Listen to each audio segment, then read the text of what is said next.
even better relationships with France, with Britain, with America, and start looking at joining us in the sanctions that we should be applying to Iran, instead of just talking about the sanctions, all these great ideas that we have to not allow them to capitalize on favorable monetary deals or continued imports of petroleum, refined petroleum products, but actually sanctioning this country until they start changing their behavior, like Brazil to join in that. How do you describe the President Obama foreign policy direction philosophy with President George Bush 43? What's the difference? I think it's been summed up for me most clearly when I hear people talk about, well, do we have a pre-9/11 mentality in the federal government, or is it a post-9/11? I think, unfortunately, we're going backwards to a pre-9/11 mentality.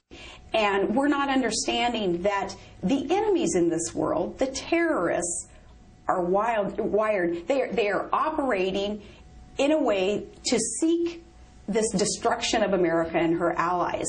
We saw that on 9/11, that manifestation of their hatred of innocent Americans.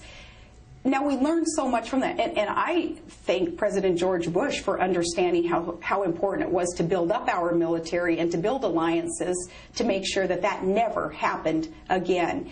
And it seems like it's kind of politically incorrect to thank President Bush for his security efforts and keeping our country safe and not seeing any attacks since 9/11.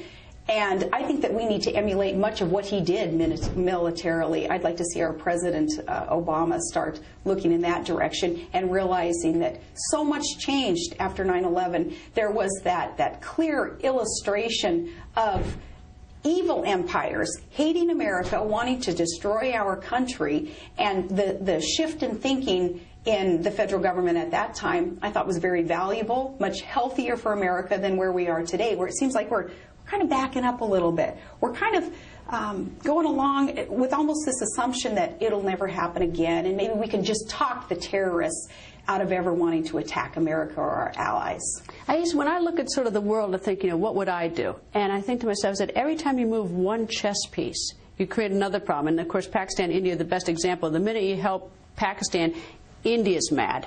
And saying, of course, why aren't you helping us? And every time we do something in Pakistan, we've got to worry about Afghanistan. I mean, it's almost like every single piece you move on the board makes it seem like the most insurmountable problem. Well, go back to India and Pakistan, though. Our role in this scenario is to keep that good relationship with India, though, and tell them that we are there to support them, too, in their Well, then they want $7.5 billion, and we don't have any money. We're getting down to the bottom. They have from us. They sure have a heck of a lot of our jobs.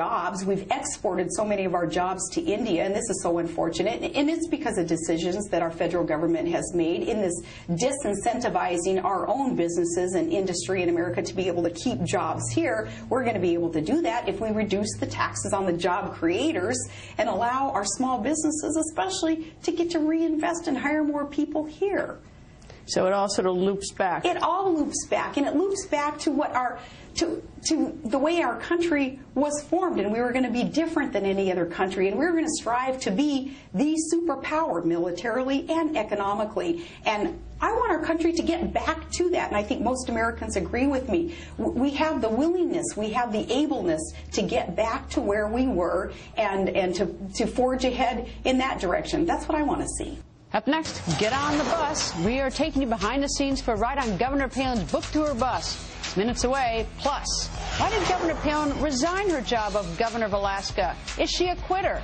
She answers that question next.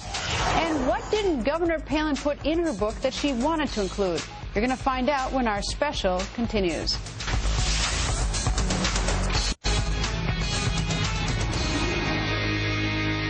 Here at On the Record, we always take you behind the scenes. And tonight, something very special. You are taking a ride on Governor Palin's book tour bus. Now, we hopped on the bus with Governor Palin after a book signing at Fort Bragg. That felt like a campaign or a political rally. That didn't feel like a book signing. Oh, it just felt like a great opportunity to honor our troops and for them to be able to tell me a little bit in just a couple of seconds there what they're expecting. with their government, and I heard a lot from them. It was a great opportunity. What, some of them give you any advice? Oh, they all give me advice. Yeah, a lot of them do, and it's all good. And it's keep up the faith, fight hard, not necessarily, suggesting that I need to do something with the title or to run for office, but just, really seeking some hope and wanting to know that people are looking out for them. All right, you say office. That raised the question. Why do you quit? Oh, this was the best thing for the state of Alaska, was be able to progress a conservative agenda up there without the distraction that this new normal in Alaskan politics had become, where every time I turned around, Greta, you saw that I was hit with some kind of lawsuit or frivolous ethics violation charge, and that was prohibiting my administration from doing the work for the people. It was costing the state millions of dollars, thousands of staff hours to fight these frivolous, adversarial, opposition researcher efforts that were thrown at my administration while I was there. And I wasn't going to run again for governor. So instead of just hunkering down, quitting basically as a governor by sitting behind my desk and not doing anything, not speaking out for fear of having another ethics violation charge, I said, no, they're not going to win. We're going to get out there and we're going to fight harder for Alaskans, fight harder for Americans by handing the reins over to our lieutenant governor. He'll progress in this, my last year in office, a lame duck session. He'll progress the agenda. I'll get out there and I'll fight even harder. When is that term up? Is that up? That's up in 1 year? Yeah, we have like 36 governors across the nation who are up for re-election. The seats are open in 2010. Alaska's governor is another one of those. Any heartbreak in quitting? I loved my job. Absolutely. There was a lot of prayerful consideration, thought, counsel sought before I made the decision that in the best interest of Alaska, I needed to step aside. Yeah, there was heartbreak there because Alaska's my home. I'm gonna be buried there. I'll be raising my kids there. I love Alaska. I love serving the people there. But the people who really care about Alaska, who really care about me and my family, they knew that this was the best decision. And I think it came at the end of the day down to saying the people who get it, who understand an opportunity for me to get out there and fight for Alaskan issues on a different plane. I don't have to explain anymore to them. Your friends don't need the explanation. Your enemies, they're not going to believe you anyway. Well, it's no secret that I thought the media was unfair to you. I think they've been unfair to Secretary of State Clinton as well, not on policy. I think you guys ought to get challenged on the policies as hard as the men. Yeah. But the thing is that, you've got a lot of fans out here who are cheering for you. I think a lot of people are looking forward to seeing what your political future is. And the one thing that lingers out there is when it gets hot, when it gets heated, do you quit or are you tough? Yeah, well, and I'm not a quitter. And it's like my dad said, I wasn't retreating, I was reloading. And that's exactly what I've been able to do. And if I were still the governor today, I would be shackled by the adversaries, by those who were hell-bent on seeing personal destruction and personal bankruptcy of me and of my family. That's why they kept filing one after another of these lawsuits and frivolous ethics charges, and we won one after another after another. In fact, I thought of you the other day, Greta, because we got word that we won the issue of me wearing the Arctic cat coat in an interview. I wore a snow machine coat. You interviewed me. It's cold. I would have worn whatever they gave me. I would have worn an ABC jacket or a CBS at that point. It was so cold. So somebody filed something against me for wearing it, saying I was advertising a brand in public. That cost tens of thousands of dollars to fight, and we just won it the other day. Thought of you because I thought, yeah, there it is in front of God and Greta and Fox. I'm in the same category as God, but of course I wore the coat, and so what? But